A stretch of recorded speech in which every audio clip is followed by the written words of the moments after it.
I said as well that find an esoteric meaning in the most mundane of activities. What I mean is, there is a lot of things we do already with nature, but our minds are wandering. Like, for example, mowing the lawn. Sometimes when you're mowing the lawn, you could do something that you might be able to see a sort of an esoteric meaning to it.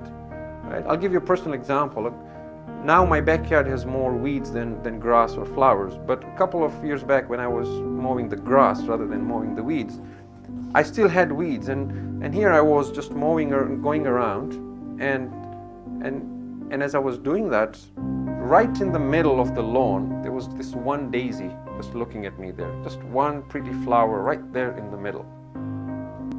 And I'm just going around in the circle I cut and go second round and third circle, and as I'm going around, I'm thinking, should I mow this? Should I not?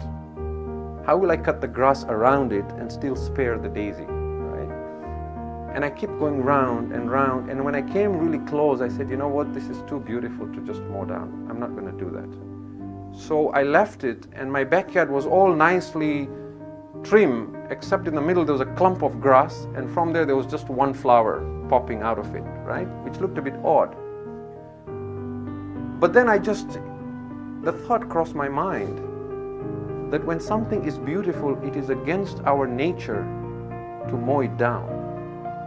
And if we can have integrity and beauty within us, then even if we live in a society that is predominantly weeds, perhaps the hand of God will not mow us down as well.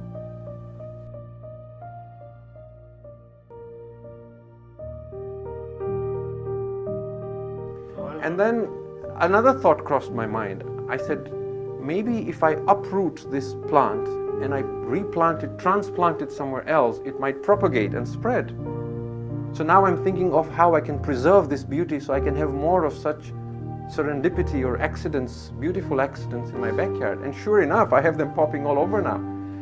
But then when I dug it out, I thought it is so delicate. It must have been, so traumatic for this flower to be dug up and replanted. But then I thought perhaps this is what suffering is, that sometimes we are uprooted from what is familiar to us because Allah is trying to retransplant us somewhere else so that we can propagate and spread that to others, right?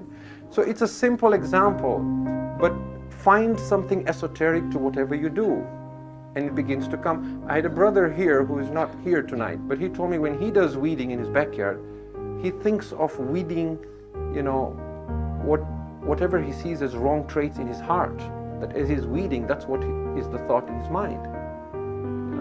And it starts happening natural to you. I once, gave an example in a smaller gathering, that sometimes I'm sitting in the car and I see a fly coming to the windshield. Now, that fly is buzzing on that windshield, it's trying to get out because the glass is transparent. So as far as it can see, that's where the world is. I'm trying to help it come out, but it keeps resisting and trying to run away from my hand. Right? What is it that I want for it? Freedom. I'm trying to take it to where it's trying to go.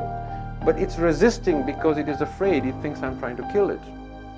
Sometimes we refuse to surrender to Allah subhanahu wa ta'ala, perhaps for the same idea, that Allah is trying to guide us towards freedom, towards something greater, towards that opening that will take us to the real world.